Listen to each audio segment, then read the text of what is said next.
And welcome to the Friday Business News Report. We start with reports across Nigeria as speculators in the nation's foreign exchange market are set to count huge losses as the Naira continues to surge against the dollar. This follows interventions made by the Central Bank of Nigeria in the investors and exporters window prior to the CBN's renewed intervention in that segment of the market. Earlier on Monday, the Naira exchanged as high as 480 Naira to the dollar, prompting fears that the Naira was in a free fall. Now, the Naira began to rebound against the dollar following an announcement by the CBN it would resume sale of foreign exchange to BDCs from Monday, September the 7th. Now, joining me live in our Lagos studio, I have financial analyst Harden Udo. Good to have you on the Breakfast Show today. Thank you so much, David. Now, it's quite a twist of fate from a free fall to rebounding. What do you make of the CBN's intervention? And now, as we have forex sales resume as well. Well, David, thanks. I think the CBN, it was to be expected.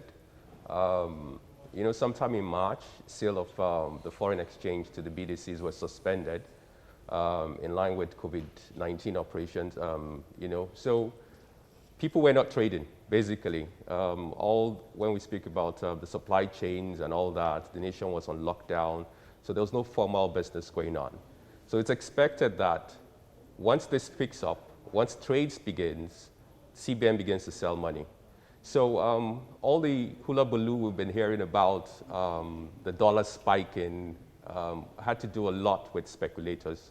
So what you see now as the stabilization of the Naira, it's not stabilization in itself, but the fact that the BDCs, the speculators are dumping Naira because the official windows are now being opened. Let's now talk about sustainable efforts to keep the Naira in a good place. Now, at this point in time, we've seen quite a huge level of liquidity injection by the CBN. By the end of the day, what sustainable plan should the CBN have in place to ensure that we don't have the Naira depreciate any further? So we'll want to fall back on the balance of trade and also our current accounts as a country. At the moment, we're running at a deficit. So what that means is that we're paying more forex than receiving more forex. So the intervention the CBN will have to be collaborative for the economy as a whole. We need to keep on diversifying from our oil dependency.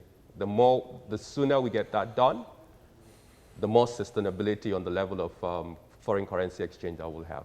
Now, one of the fueling factors we have in the foreign exchange market is the role intermediaries play. But now we have to be intentional in terms of silencing the noise that we have from speculators, because that has always affected how the market reacts. Yeah, that's very true, David. I'll first start by saying kudos to TVC, because I think that the media, mainstream media, aside that social media, has a role to play. You see, speculators, when it comes to speculation, greed is the one that drives the market. With most times, people base their judgment on faulty fundamentals.